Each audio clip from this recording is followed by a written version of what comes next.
और एक भूखे को खाना खिलाना अच्छी बात है, लेकिन उससे भी बढ़िया बात है कि किसी मरते की हम प्राण रक्षा करें। तो 2016 में हमने अमीनगर सराय में 1000 गज में ये बकराशाला शुरू करी थी और लगभग शुरू में हमने 40 बकरों से जान बचाई है। आज सबके सहयोग से लगभग 500 करीब हम पे बकरे हैं वहां। अल्हम्दुलिल्लाह वस्सलातु वस्सलाम अला रसूलिल्लाह। तो ये बता रहे हैं कि इन्होंने बकरों के लिए जो शाला शुरू की है, जिस तरह से गौशाला है उस तरह से उन्होंने बकरों की शाला शुरू की है, और जिसके अंदर बकरों का ख्याल रखा जा रहा है वो 500 बकरों का ख्याल रख रहे हैं। उनको ऐसा लग रहा है कि हम उन्हें मौत से और कुर्बानी से बचा रहे हैं, स्लॉटर होने से बचा रहे हैं, या फूड के लिए खाने के लिए कोई उनको मारे उससे बचा रहे हैं।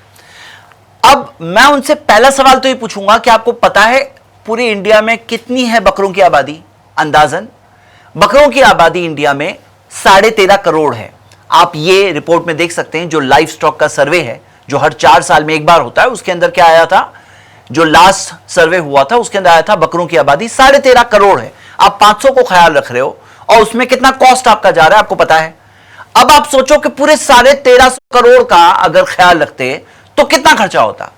इसके पीछे रीजन है, इसके पीछे बुनियादी रीजन ये है कि बकरों की आबादी बहुत तेजी से बढ़ती है, बल्कि जो सारे एनिमल्स जो इस्लाम ने जायज रखा है, जिनकी कुर्बानी खाने के लिए जो जायज है, वो एनिमल्स की आबादी बहुत तेजी से बढ़ती है। मिसाल के तौर पर आप देख सकते हो हर 2 साल में 3 बार प्रेग्नेंट होती है बकरी, हर 2 साल में 3 बार, और उनमें से 54% टाइम जुड़वा बच्चे पैदा होते हैं। और उनकी ग्रोथ क्या हिसाब से होती है वो भी देखिए, वो अडल्ट हो जाते हैं 13 महीने में प्रेगनेंसी होती है बकरी की प्रेगनेंसी 13 महीने। आप इंसानों में कब प्रेग्नेंट होती है औरतें बड़ी होकर, वो आप इमेजिन करिए, एक बकरी जो होती है 13 महीने से 17 महीने में प्रेग्नेंट हो जाती है। और उनकी टोटल लाइफ कितनी है, अगर आप उनको खिलाओगे चारा तो कितनी लाइफ है उनकी? उनकी लाइफ होती है 15 से 18 साल। 15 से 18 साल तक वो जिएंगे। आप खुद सोचिए इस बात को। हमारे सामने एक एग्जाम्पल है, जब गौशालाएं, जब काउ स्लॉटर बैन हुआ तो गौशाला जो हुई उनके अंदर देखा गया कि बहुत इंतजाम किए गए, लेकिन उसके बावजूद जगह जगह की ऐसी रिपोर्ट्स आने लगी कि कहीं पर स्टारवेशन की वजह से, भुखमरी की वजह से, बहुत सारे प्रॉब्लम्स की वजह से, अलग अलग वजह से उनकी मौत होने लगी। उनको खिलाने के लिए जो बजट चाहिए, जो बजट हमें चाहिए, वो बजट अवेलेबल होना एक बहुत दिक्कत की बात थी, परेशानी की बात थी, क्योंकि बहुत मुश्किल है इतनी सारी जो गाय बैल को खिलाना, बहुत मुश्किल मामला होने लगा। अलग अलग जगह पर आप देखोगे ये रिपोर्ट्स आने लगी, और फिर स्टेट गवर्नमेंट्स को ये प्रॉब्लम फेस करना पड़ा कि स्ट्रे कैटल्स, यानी लोग अपनी गाय बैल को छोड़ देते थे, सड़क पर छोड़ देते हैं, और वो गाय बैल जब निकल जाए सड़क पर तो अलग अलग जगह पे, कहीं पे ट्रैफिक जैम हो रहा है, कहीं पे खेतों में घुस रही हैं और फार्मर्स को प्रॉब्लम हो रहा है, अलग अलग तरह की डिफिकल्टीज की वजह से। फिर क्या हुआ, ये स्ट्रे कैटल मेनेस की वजह से स्टेट गवर्नमेंट्स को फंड देना पड़ा। आप यूपी की रिपोर्ट देख सकते हैं, 2000 करोड़ का सालाना बजट है सिर्फ स्ट्रे कैटल्स को संभालने के लिए।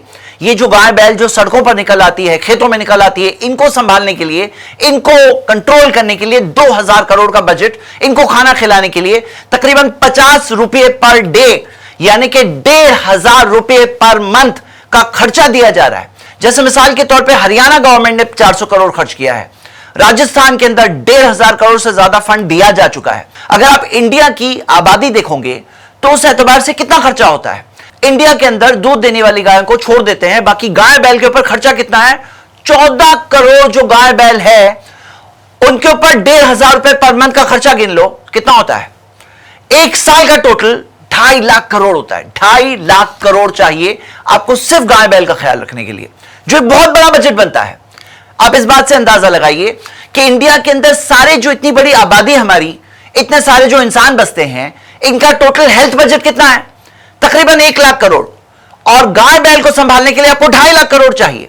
इसके अलावा अगर आप देखोगे बफेलो, शीप, गोट, इनके ऊपर कितना सारा खर्च। जैसे इन्होंने बकरों के लिए शाला बनाई, अगर ऐसे बनाया जाए सारों के लिए तो आपको कितने लाख करोड़ हर साल चाहिए। और एक मिसाल के तौर पर एक गाय बैल की लाइफ कितनी होती है, क्या आपको पता है?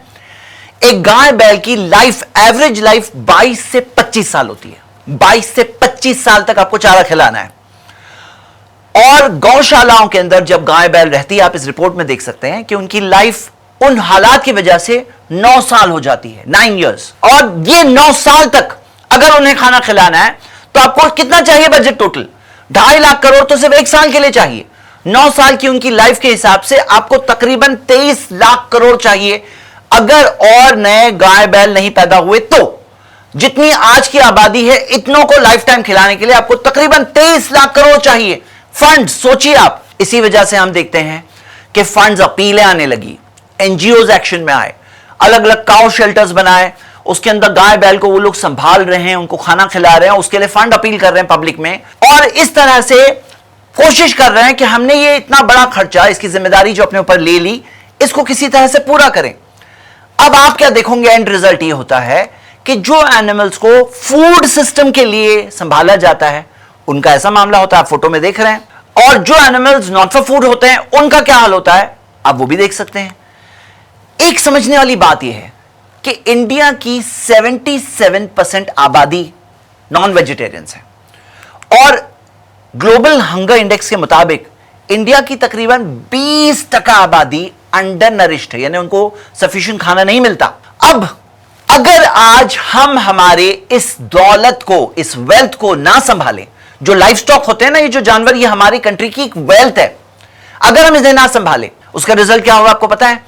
इस एक मिसाल से समझिए कि यहां पर इस रिपोर्ट में आया है तकरीबन 50,000 बैल को लेकर के उनको स्टेरिलाइज किया गया ताकि उनके जरिए बच्चे ना हो, और कोशिश ये की जा रही है कि गाय बैल की जो आबादी इतनी बड़ी है हमारी कंट्री में, इतने करोड़ों है हमारे पास, उनकी आबादी कैसे कैसे करके कम हो जाए ताकि संभालने के लिए हमें कम गाय बैल को संभालना पड़े। इसी तरह अगर ये वीडियो के बनाने वाले की बात मानी जाए तो इसी तरह से बकरा बकरी, मेंढा मेंढी और सारे के सारे जो हमारे लाइफ स्टॉक एनिमल्स है उनका ख्याल नहीं रखा जाएगा, उनकी आबादी कम करने की कोशिश की जाएगी। लेकिन ये हमारी कंट्री की एक दौलत है, समझना चाहिए कि जैसे मिसाल के तौर पर इंडिया के अंदर ये जो लाइफ स्टॉक एनिमल्स है इनकी आबादी तकरीबन 50 करोड़ है। सेकंड नंबर दुनिया में अप्रोक्सीमेटली चाइना है जिनके पास तकरीबन 40 करोड़ है, उनके बाद में ब्राजील है जिनके पास तकरीबन 30 करोड़ है। अगर हम इस चीज का ख्याल नहीं रखेंगे तो क्या होगा? हर साल, हर 4 साल में जब हम सेंसस लेंगे हमें क्या पता चलेगा कि यहां पे आबादी गिरती जा रही है। लेकिन इसमें एक अलार्म बेल वाली बात है। अलार्म बेल वाली बात क्या है कि आपको पता है जब फेमाइन और अकाल पड़ता है, जब खेत के जो प्रोड्यूस है कम होते हैं, और 77% आबादी जब नॉन वेजिटेरियंस है तो वो लोग ये सारे जानवरों को भी खाते हैं, फिर क्या होगा?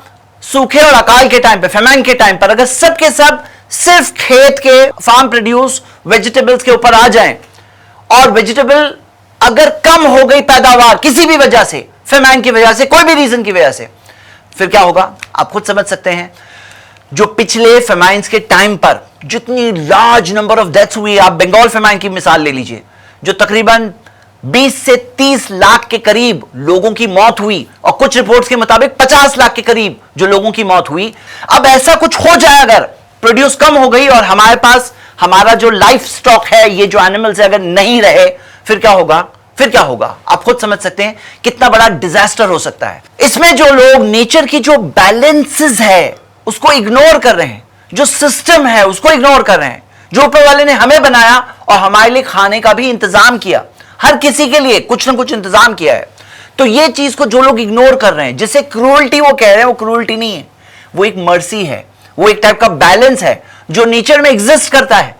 और ये चीज को अगर हम डिस्टर्ब करने की कोशिश करें तो हम खुद इंसानों को डेंजर में डाल सकते हैं, हम खुद उन जानवरों के साथ एक बहुत ही मर्सीलेस ट्रीटमेंट करेंगे। ये चीज हमें सोचना चाहिए, और जो सही चीज है समझकर, एज मैच्योर इंडिविजुअल्स जो अपने इमोशंस को सही जगह पे रखकर ऊपर वाले की दी हुई इस अक्ल को इस्तेमाल करके सही डिसीजन तक पहुंच सकते हैं, हम सबको सोचना चाहिए।